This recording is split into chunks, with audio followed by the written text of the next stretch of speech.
tricky southern lake. There's about 10 fish in this lake. I'm well over the moon to have my first.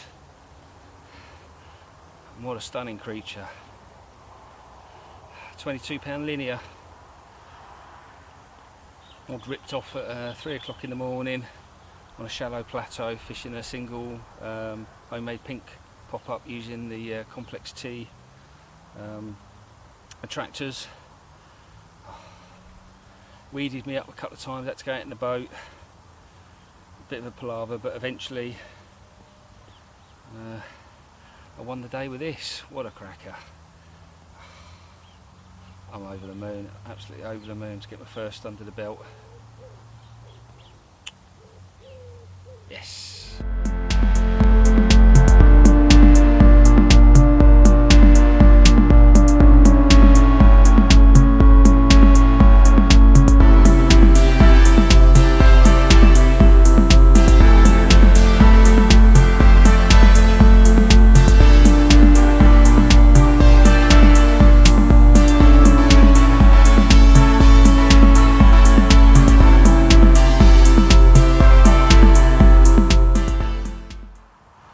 What we got here, 25-pound common. It's come from my tricky Surrey water, 16-acre lake with 9 residents. And this is my third fish from 4 bites in 25 nights this year. It's a really old fish, so it's not, doesn't set the world alight, a 25-pound common, but she's really special. She's been in the lake, as far as we know, since the 1970s, and she's one of the last couple of originals left. So I'm absolutely over the moon. I didn't mention she's called the boggle-eyed common. You can see from her eye there. She's got a big old boggle-eyed common. She's got a bit of a cataract on the other side as well, bless her. So, but yeah, absolutely buzzing to catch her. I lost one last week, unfortunately, on an overnighter with a line parting. I don't know what it was. I think it might be fish called the big common, but not obviously. I don't know now. So I really made up following week and have another bite. Oh, blown away. What a fish! What a fish!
whiters from the Surrey lake that I've been fishing.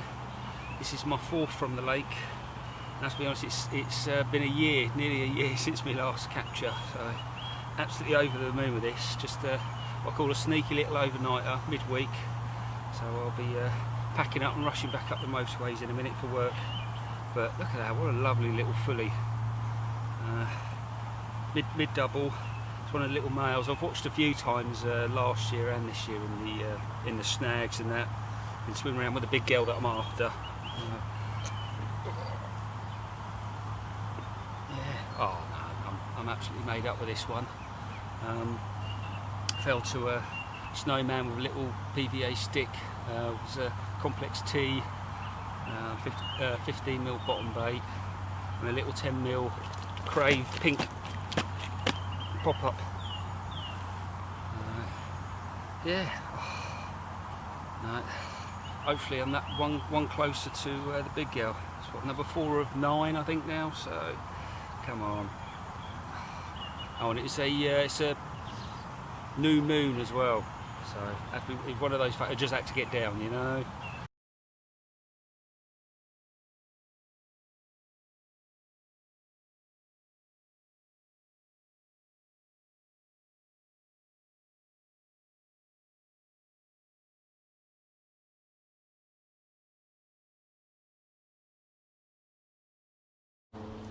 So I just thought I'd go on to the bait that I chose to use on this campaign. So at the time when I was just about to start on this lake, Dynamite had been field testing a new bait for the last year or two with Terry Hearn, and that was just about to come out on that, and they'd mentioned it to me, which was the complex T. So I was, obviously, quite keen to get some, like we're all kids really, something new and shiny. So I received some of the bait and the pop-ups and the pellet and all that to go with it. It was all unbranded bags and tubs and that.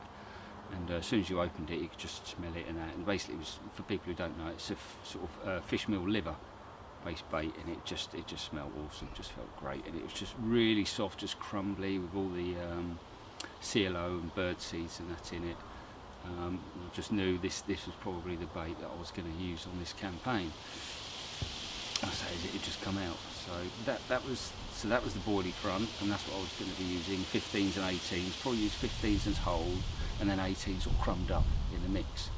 And to start with, when I started on the lake, most of the sessions were overnighters or 24 hours. So to accompany the boilies, I was using, again, one of their sort of fairly new products was the hempen snail tins. So basically I was going down on an overnighter with a tin and probably about a pound of bait, not a lot, just and was getting spots primed up, basically, 5-6 large bombs of the hempen snails with a load of crumbed up boilie. I just wanted bits and pieces of the boilie just to get into the bottom, with a load of the liquids. I was using the complex T liquids that go in the range, and I just wanted that to sort of get absorbed into the bottom of the lake, and for the fish to find that, and slowly but surely, I knew it wasn't going to be a sprint, it was going to be a marathon, a long campaign, to get them to find this and get used to this bait, and it to be, become one of their sort of food sources, as it were. I wasn't going to put loads in, but just keep trickling it in on spots that I found around the lake. Once I'd sort of got a few swims that I quite liked the look of. The garden was one, opposite the garden was the second dugout, in the middle area, if you like, the middle zone of the lake, where I knew that the fish would obviously go past at some point or other. So that was where I was sort of concentrating. For people who don't know the lake, it's about 18 acres, probably about 5-6 swims. And the big girl in the lake, she had a track record for what they call the end swim, right at the top ends where it narrows down. A lot of her captures were from there, and I don't know why I'm a bit funny like this. I didn't really want to catch her from that swim. I wanted to try and catch her from the main lake. I don't know why. Sometimes we're built like this. I even had a chat with Terry Hearn at one of the shows about it, because he'd caught her a few years before. And I was sort of saying, what's the chance of her coming out the main lake? Does she come out the main lake? And as if I needed to ask, you know what I mean? She's a fish he sort of just looked at me oddly like, yeah, yeah, as he would, because all I'd heard is like 11 out of the previous 12 captures were from this one swim, and I didn't want to start queuing up and getting in this swim. I didn't want to get into that. I really wanted to do my own thing and try and catch it from somewhere else, really. So yeah, so that was like I say, that's the boilie, and then the hemp and the snails. That was my main approach with the liquids. Obviously, when I was doing longer sessions, weekends and that, I was using the mixed particles, the pellet, what go with it, 6 and 8 mil complexity pellet, and for the majority of the campaign, that's what I used. Yeah, occasionally I'd put some sweet corn in as well, a bit of visual. Sometimes I like to tip my rigs with a bit of corn, so adding a bit of corn now and again. I never went mad. It could be maybe half a tin on a spot, and maybe I'll take a tin down and have half a tin on one spot and half a tin on another, a little bit in a margin here or whatever.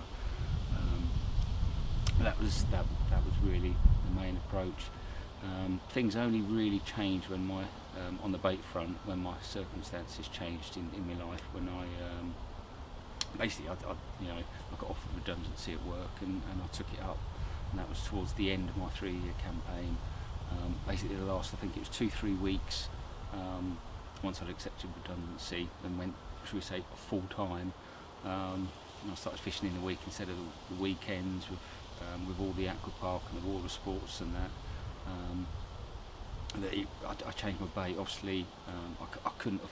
I knew that being sensible, I wasn't going to afford to be paying for the particles and that. I had to start looking after the money and that. So I changed to pigeon conditioner, and I was getting the Coppins pellets and that, and making that up in bulk, basically doing it all, prepping it all at home and that, and then taking it down because I know I was going to start going in. Up in the bait, because there was hardly anyone left at this point. She'd just come out just before I took redundancy. She'd come out from one of the other anglers, and then after he'd gone, that was it. There was me and the sort of caretaker, the on-site, I don't know what you call it, odd job man who lived on site for the aqua park. He would do a bit here and there, but he wasn't really doing a lot, to be honest, at this point in time.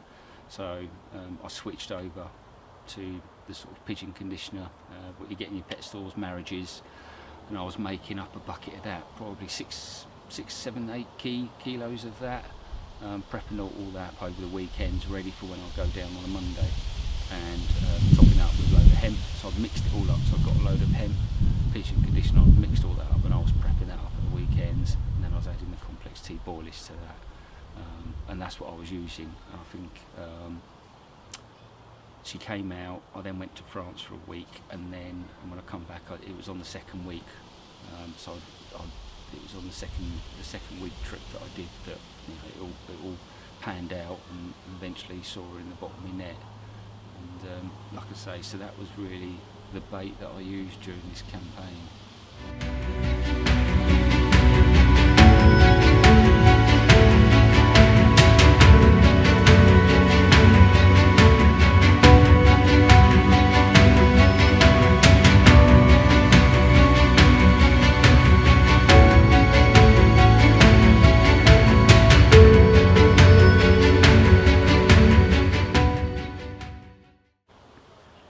So I just thought I'd sort of try and wrap this all up really.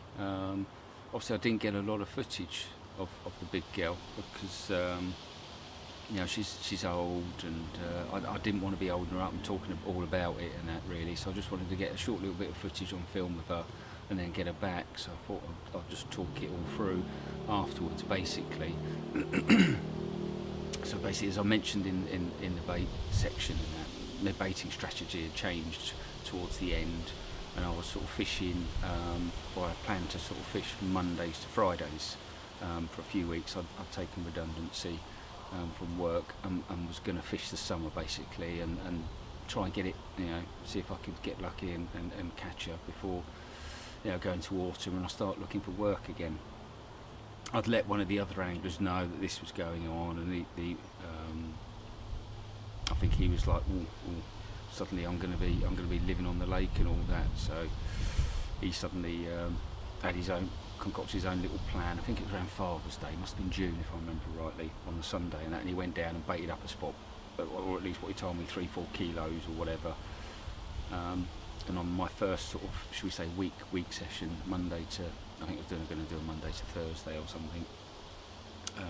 I think it was on a Tuesday morning, it'd come down for doing the night, he'd baited it all up on the Sunday, on the Father's Day, and then gone back to work and that, and on the Tuesday he'd come down, he was at one end and I was at the other, and in early morning I could see our tail waver, which is the big common in the lake, probably about 28 to 30 pound. I could see him with binoculars in the middle of the lake, and I was just sort of going to message the other guy, just let him know, like, you know, I've seen him right in the middle sort of thing, and I could see that he was active on Instagram, so I sort of messaged him to sort of say, oh, you know, there's a couple out there. I could see 2 others sort of mooching around in the weed in the binoculars near the tail waver, the big common.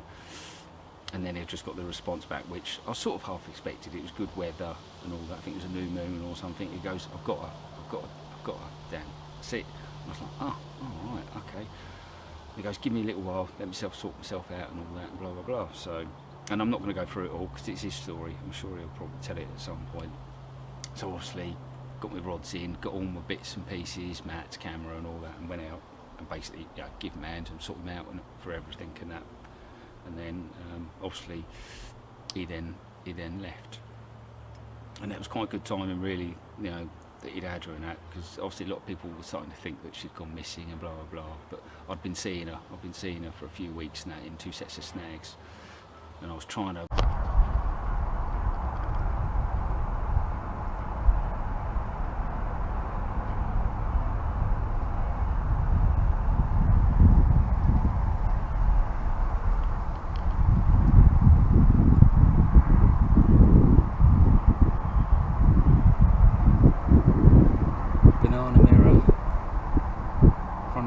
little mirror forward, and there's a linear hiding behind,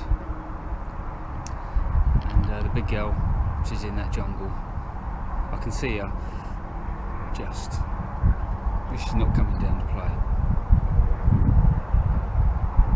Not at the moment anyway, not while I'm standing here. I think she'll join these once I walk off. These 3 are quite happy to put themselves on display. Work out where I could try and catch her from between. She must have been going from one to the other, was what I was thinking. But he went and caught a completely opposite end, right at the top end, nowhere near where I've been seeing her, which is obviously the way. So I went to France the following week, so that was good timing. And then when I got back, I was seeing them in the 2 snags again, and I baited up these spots I was fishing on what we call the motorway swim, on the motorway bank. And I was getting these 2 spots going, and that it was quite clear they'd been treating it, the aqua park had been treating it with the blue dye and that, so I could see the spots. I had to initially actually rake them out. I was, just before I went to France and that, I went out there and I was trying to rake them from a boat, and I was just really struggling to get them all cleared out, these couple of humps out there. And eventually I had to wait 2 days, all the wind and that to calm down. Once it went all flat calm, basically staked out the boat, tied the boat up to it, and then I could get the rake out there, a big old cast iron rake, and rake out spots, probably about 4x4, something like that, 4 foot by 4 foot on 2 spots. I had done 3, but after the French trip and that, I disbanded the 3rd one. It just, the line angle and everything wasn't right, so I disbanded that and just concentrated on the 2. I had 2 rods on one and 1 rod on the other. And I was putting in all the pigeon conditioner and complex tea and that on these spots. And I was coming back, you know, on the Mondays, and I could just see, you know, you'd be drifting over on the boat, and these patches were just glowing yellow. And now I had the lake to myself, I was just rubbing my hands. But that week it was really, really hot, mid-20s and that. And every morning day I'll be walking up to the snags, and I'll be finding them just sitting in there. And they'd be there all day long, the aqua park, and all the kids splashing around and whatever and that, and they were just sat there in these sunken trees. And I didn't know if they were coming out at night or not, but I just sort of, you know, carried on, and you know, the spots seemed to be getting cleared out, and I went back the following Monday and that, and again I've drifted over the spots. The colour was starting to go now. I was losing visibility, but I could still see the yellow patches. They were sort of glowing up. I thought they must be visiting, they must be coming out. So again, I just thought I'm going to go large this time. This time I'm just going to go in. I think I made up the whole bucket, maybe 8 kilos or something of particles, and I just put 3-4 over both spots, basically just filled them in. Is it large for me, should we say? It may not be large for other people. Loads of boilies, liquids, everything, and just sort of filled it all in. Got my rigs down on them, and basically just sort of waited and just hoped that they would come out of the snags.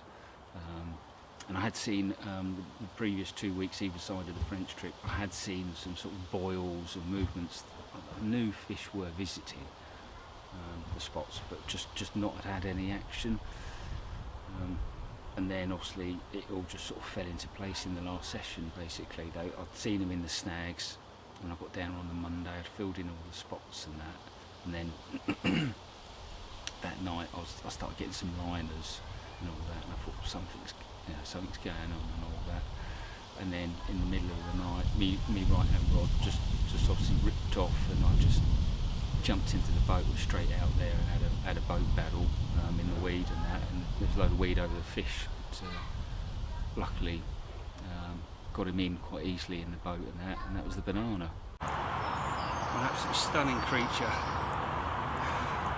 33 pounds, pure muscle.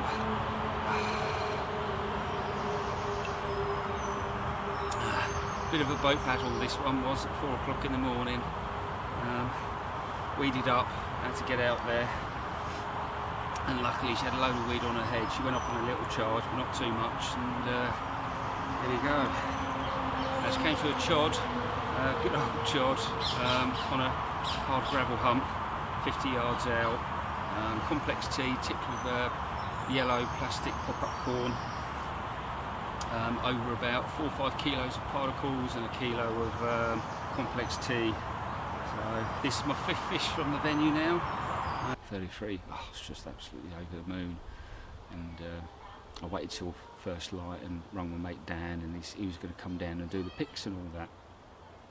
So he come down and that, and I sort of give him the code so he could get in and that, and I sort of met him around the corner from the motorway bank and walked past the snags, and I think it was about 9 o'clock in the morning or something, and the fish still weren't in there. I was like, oh, that's a bit odd. They're normally still in there at this time.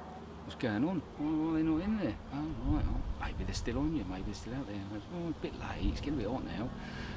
So anyway, we were sort of looking for spots to try and take pictures of the banana, because it's all dappled light and that. And she'd been in the sling for an hour or so, and I wanted it done, you know. So we just got her out, did the pictures, put her back, and oh yeah, you know, we was just looking for a spot. We was just looking for a spot to do the pictures. We hadn't done the pictures yet. That's right.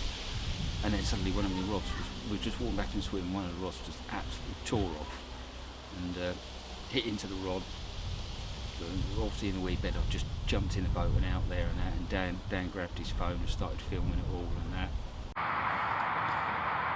Mr. Clary out in the boat, doing battle.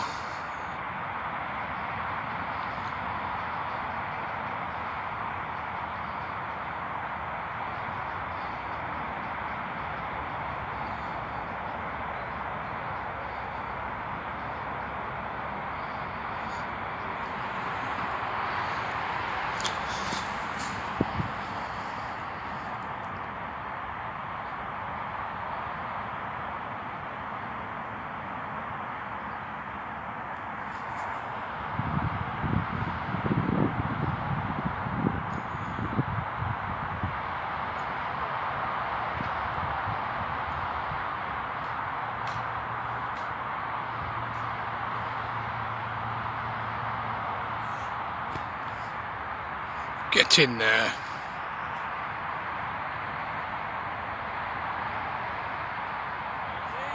There!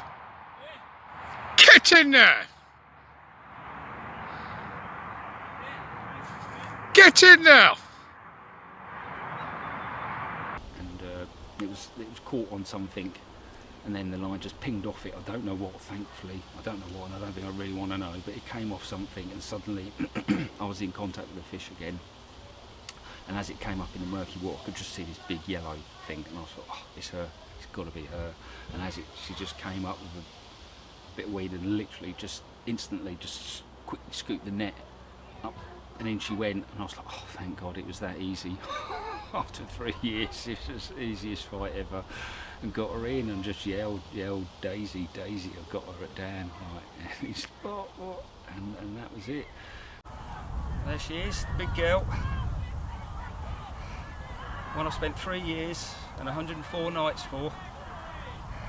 I've been coming down to Surrey for 42.12. She's a really old girl, this one. Absolutely made up with it. Came a few hours after the banana. She a cracker or what? Yes.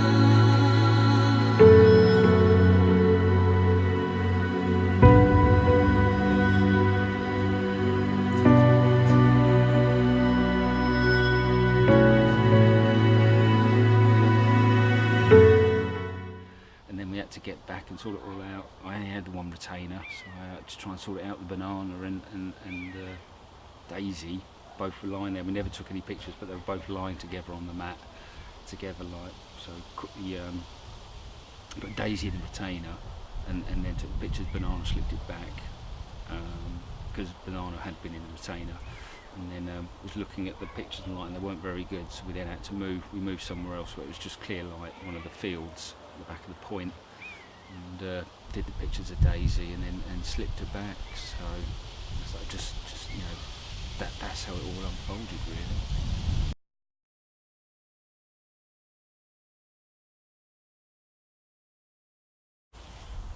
Okay, so I'm going to take you through two of the rigs that I used on the water down in Surrey. So the first one, obviously everyone's going to know, and you've seen it a million times, is the chod rig. So just going to take you through the components that I use on my chod, quickly tie it up. There's obviously only a couple of versions and a million people see it, but I'm just going to go through it anyway. So obviously the material I use is 20-pound cord mouth trap.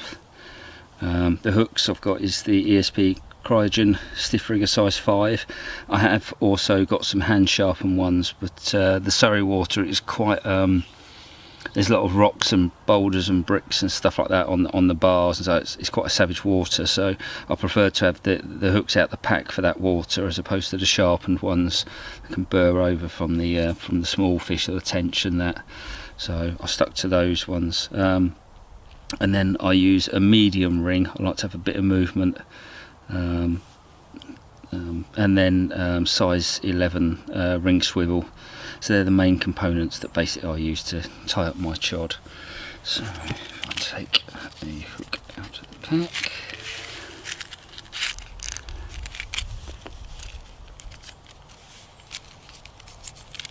get rid of that,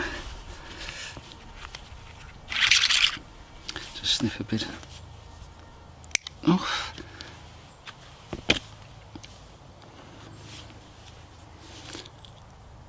We snip it with a bit of an angle so it's easier to pass through. Give myself enough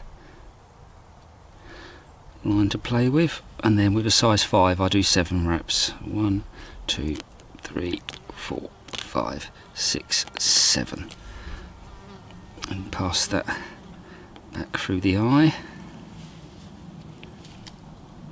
and then just tighten that up.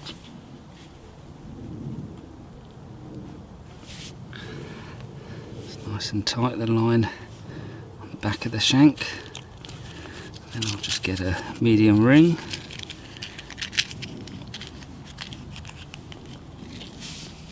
put those out of the way, and Nice rusty one, just what we want.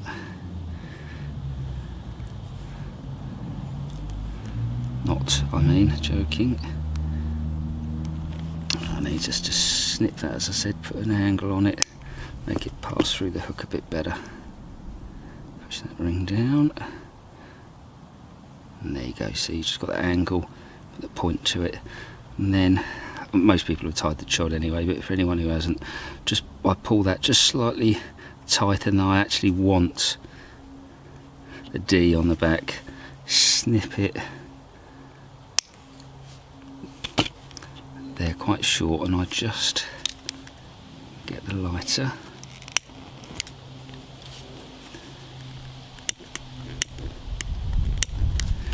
In the wind outside is not brilliant, but there's blobbed it. Just create that D. Yeah, that's about perfect. I have quite a short one. Then taking one of the ring swivels. 11, pass through the small eye of the swivel, the big ring being for on the lead core, and I'll just do a slightly larger loop than I would normally, just to show. So I like to create an overhand loop on this, so I'll just do that. Let me get rid of some of this tag, I don't think there's too much here. Let's get rid of that. So I normally will have it a bit shorter than that loop, but it can be quite fiddly. So just bring that like that. So I hope you guys can see that. And then pass the swivel through both the loops there. Pull that back with the swivel. Bring that nice and tight. So you've got a loop. And then just moisten it. Now you want the loop nice and round, so pass the good old Drennan boiling needle I've had for about 30 years through a screwdriver and just pull that tight, and I'll get the tag end with my teeth. I'll make sure that's really good and tight. There we go. And then just snip off the tag end.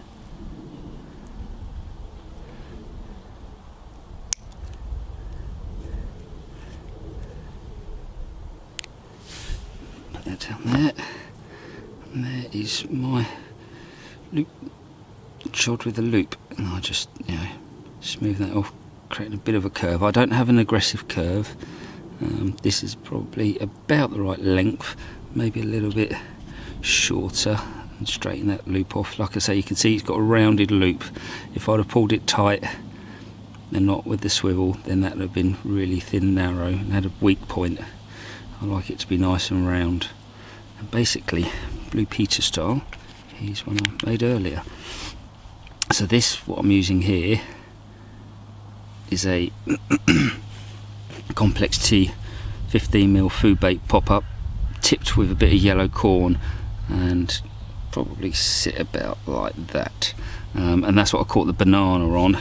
And then the linear, I used a 15mm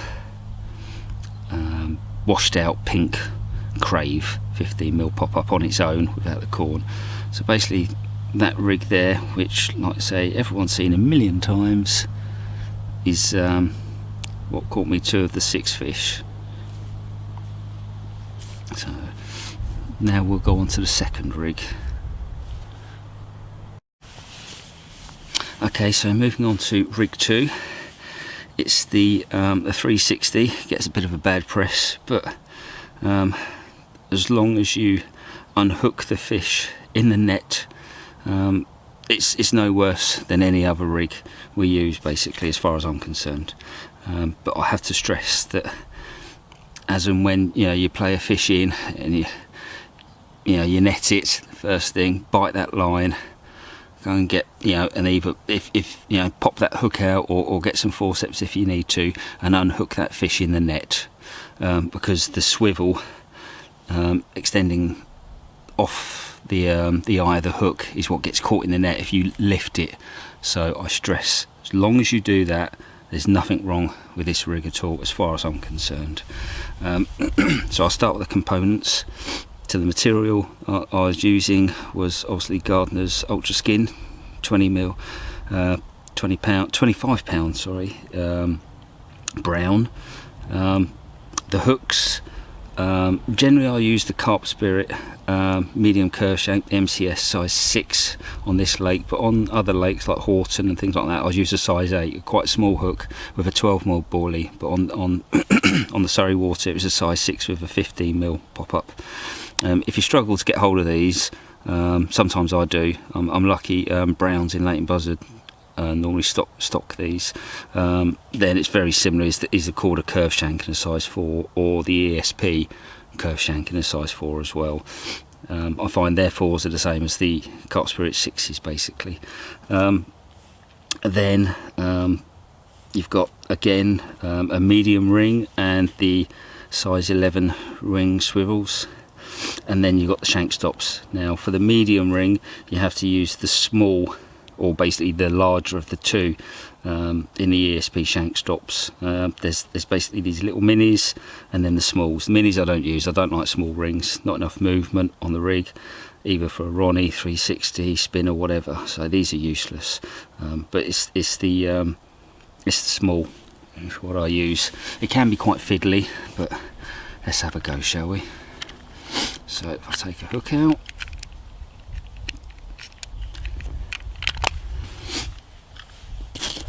and then a swivel,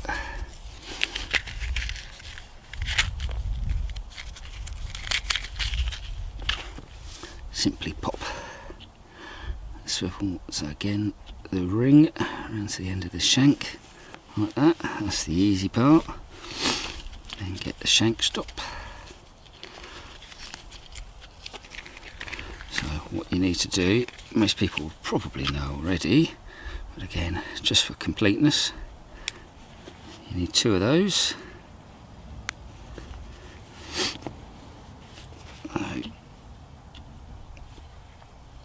You need to push the thin end on first. It has a little hole for the hook, and then just pop that on, and that for me I put in line with the point of the hook. Then you get one of your medium rings,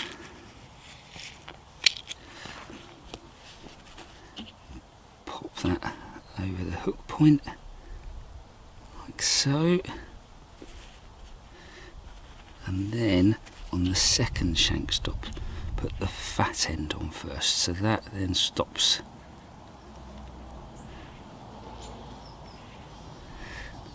the ring from popping over. So that's why you've got 2 fat ends, and that I do right at the top of the shank of the hook, so that ring will move like that. Then just a bit of movement. Let's put that ring away, and that pretty much is it. And then obviously whatever material you like and the length and that is what you use. So like I say, I'll do this now. Right.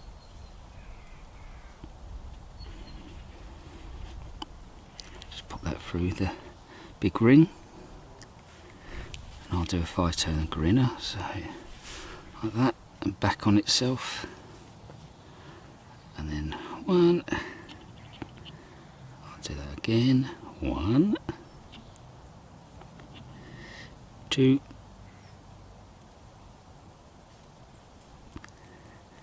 3, 4, and 5, and then make sure that loops pop down there, bring that back nice and tight, compact, not too tight, you don't want to pinch the braid yet, and just slide that down gently so you don't remove the coating. Moisten that up. Now just with my teeth, just give that tag end a tug. There you go, and then whatever the length you like to use, I'm a short man, so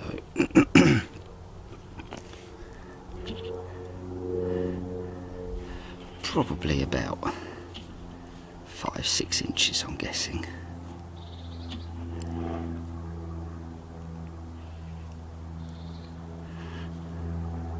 Just a tiny little loop, and then my good old screwdriver in that loop, and in the ring of the swivel, like that. Just put them tight together. There you go. With the moistened, the coating shouldn't split. And cut the tag ends off.